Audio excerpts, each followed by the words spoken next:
बिस्मिल्लाहिर्रहमानिर्रहीम, अस्सलाम वालेकुम। प्रीवियस लेक्चर में कितनी एक्सरसाइज, कितनी एक्टिविटीज हो गई थी? फर्स्ट 4 हो गई थी, टोटल आपकी 6 हैं। आज 2 और कर लेते हैं, दोनों सेम है, मुश्किल नहीं है, थोड़ी लेंथी है लेकिन मुश्किल बिल्कुल भी नहीं है। सेम मेथड है, प्रिंट एफ, स्कैन एफ और इफ की स्टेटमेंट लगानी है बस, ठीक है। अब पेज नंबर आप खोलें, स्टेटमेंट पढ़ लेते हैं 3.5 की। पेज नंबर है आपका 67। स्टेटमेंट है, write a program that takes 2 integer as input. 2 integer लेने हैं यूजर से and ask the user to enter a choice from 1 to 4। और हमने क्या कहना है यूजर से कि चॉइस 1 से 4 तक कोई भी चॉइस एंटर करे, ठीक है।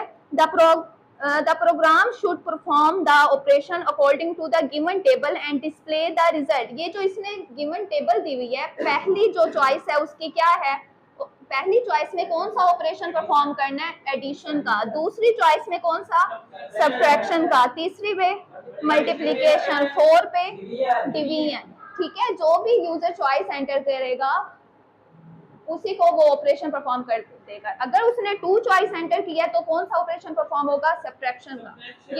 ये सारा प्रोग्राम इसी की बेस पे है। सबसे पहले प्रोग्राम का स्टार्ट हेडर सेक्शन से। उसके बाद मैंने 2 वेरिएबल्स ले लिए, मैंने डाटा टाइप लिया इंट, ठीक है। उसके बाद ए बी चॉइस, ये 3 हमारे वेरिएबल्स हैं, ठीक है। अब प्रिंट एफ में मैंने कहा एंटर फर्स्ट इंटीजर। ये जो फर्स्ट इंटीजर वो एंटर करेगा इंटीजर में होगा, और वो जो इंटीजर है किस में स्टोर हो रहा होगा, ए में, ठीक है। आप ए की जगह पे n1 भी यूज कर सकते हो, वेरिएबल तो कोई भी नाम हो सकता है ना, यहाँ पे मैंने ए यूज किया है। जो फर्स्ट इंटीजर होगा किस में स्टोर होगा, ए में। जो सेकंड इंटीजर होगा किस में स्टोर होगा, बी में। इसलिए मैंने ये 2 वेरिएबल्स इन दोनों के लिए यूज किए हैं, ठीक है। बाकी चॉइस का तो होने ना, चॉइस यूजर की जो होगी उसके लिए वेरिएबल यूज हुआ है। अब देखें प्रिंट एफ में मैंने कहा enter choice from given table. जो उसने गिवन टेबल दी हुई है वहां से हमने चॉइस एंटर करनी है। टोटल कितनी चॉइस है, 4। अब प्रिंट मैंने क्या करवाया, पहली जो चॉइस है ये 1 के बाद कॉलन लगा हुआ है, ठीक है। 1 एडिशन, ये स्लैश एन, मतलब दूसरी लाइन पे 2 की जगह 2 के बाद सब्ट्रैक्शन प्रिंट होगा। फिर नेक्स्ट लाइन में 3 के बाद मल्टीप्लिकेशन लिखा होगा, फिर 4 के बाद डिवीजन। मतलब ये है कि जो आपकी टेबल बनी हुई है मैंने आउटपुट पे शो कर दिया, ठीक है। जो ये टेबल आपको डिस्प्ले हुई हुई है मैंने आउटपुट में भी शो कराई है। जब आप ये स्टेटमेंट लिखोगे इसका मतलब ये टेबल प्रिंट हो जाएगी। 1 के सामने एडिशन लिखा होगा, 2 के सामने सब्ट्रैक्शन लिखा होगा, 3 के सामने मल्टीप्लिकेशन, 4 के सामने डिवीजन, और नेक्स्ट लाइन में लिखा होगा, 4 लाइनों में। क्लियर है। अब स्कैन एफ, क्योंकि हमने चॉइस यूजर से लेनी है, ठीक है, इसलिए स्कैन एफ यूज किया। अब हमने कंडीशन तो लगानी है, अगर चॉइस की यूजर 1 होगी तो प्रिंट क्या होगा, एडिशन का ऑपरेशन, ठीक है। अगर यूजर की चॉइस 2 होगी प्रिंट क्या होगा, सब्ट्रैक्शन का। अगर यूजर की चॉइस 3 होगी तो क्या, मल्टीप्लिकेशन का ऑपरेशन परफॉर्म होगा। और मल्टीप्लाई कंप्यूटर के अंदर किस तरह लिखते हैं, स्टेरिक, वेरी गुड। फिर अगर चॉइस यूजर की 4 होगी तो कौन सा ऑपरेशन परफॉर्म होगा, डिवीजन। आपने डिवीजन इस तरह नहीं लिखने ना, ये गलत होगा, ठीक है, स्लैश लगाने होते हैं। डिवीजन में स्लैश, बाकी और मल्टीप्लिकेशन में स्टेरिक, ये दोनों वैसे ही है मैथ की तरह, प्लस और माइनस, ठीक है। अगर उसने यूजर की चॉइस 4 हुई तो क्या प्रिंट होगा, डिवीजन वाला ऑपरेशन परफॉर्म हो जाएगा। और वो जो ऑपरेशन परफॉर्म होगा किस तरह होगा, उन 2 नंबर्स का जो यूजर एंटर करेगा, 2 इंटीजर पहले एंटर करेगा, उसी की बेस पे ये सारे ऑपरेशन परफॉर्म होंगे। सिर्फ एक ऑपरेशन परफॉर्म होगा अगर उसने एक चॉइस एंटर की है, ठीक है। अगर उसने चॉइस 1 एंटर की है, अगर उसने 2 नंबर्स एंटर किए 1 और 2, ठीक है, अगर उसकी चॉइस 1 है तो क्या आंसर आएगा उसका, 3। आउटपुट आपने खुद लिखनी है, मैं आप लोगों की चेक करूंगी, ठीक है। अब अगर ये सारे उसने चॉइस एंटर किए ही ना, अगर 1 से 4 तक उसने चॉइस एंटर ना किए, उसने चॉइस एंटर कर दिया 5, तो क्या प्रिंट होगा, इनवैलिड चॉइस, क्योंकि 4 तक मैंने कंडीशंस लगाए हैं, 5वीं तो है नहीं इसमें। अगर उसने 5वीं चॉइस एंटर की है तो क्या प्रिंट होगा, इनवैलिड चॉइस। क्लियर है सबको, आउटपुट खुद ही लिख लेना।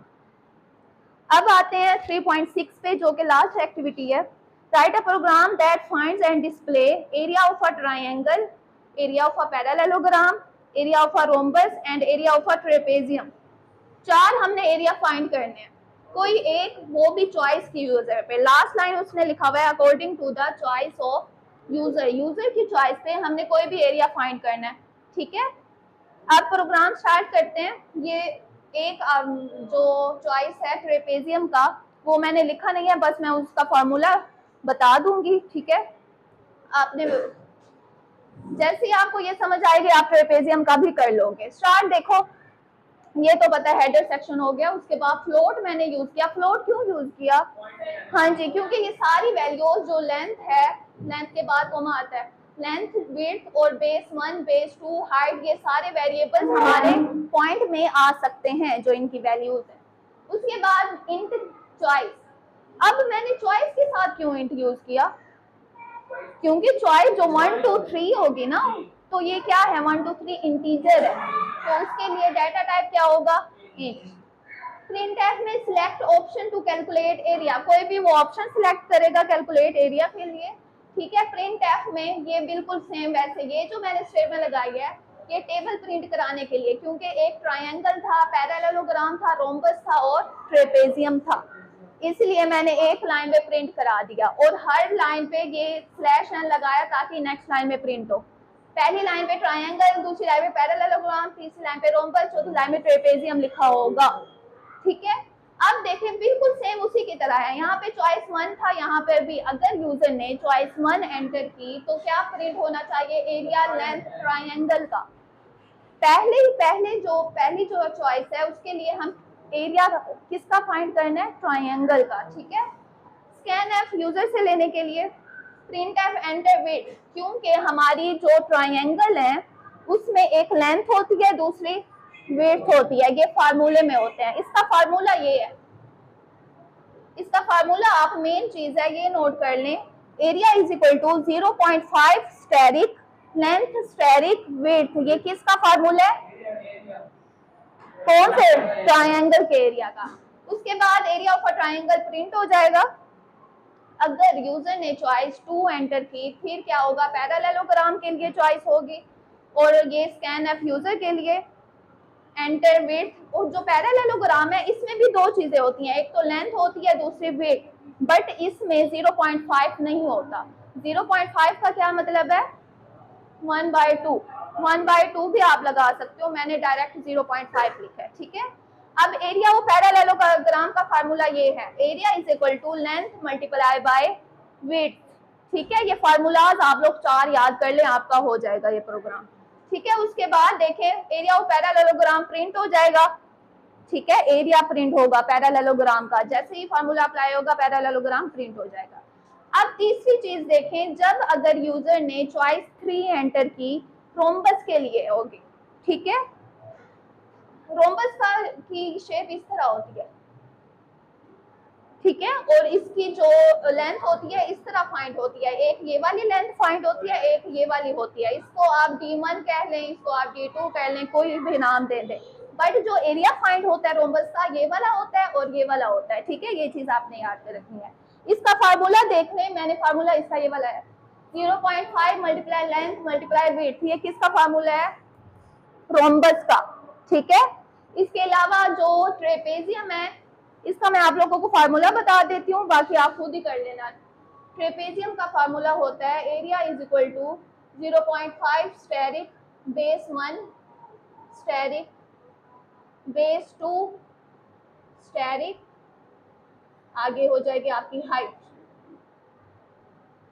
ये आपका किसका फार्मूला है, ट्रेपेजियम का. बाकी इसकी जो भी स्टेटमेंट्स है बिल्कुल इसी सेम की इसी तरह होगी, बट चॉइस कौन सी होगी इसकी, 4. ठीक है, बाकी इसका आउटपुट ना समझ आए फिर मुझसे पूछ लेना. क्लियर है सबको ये,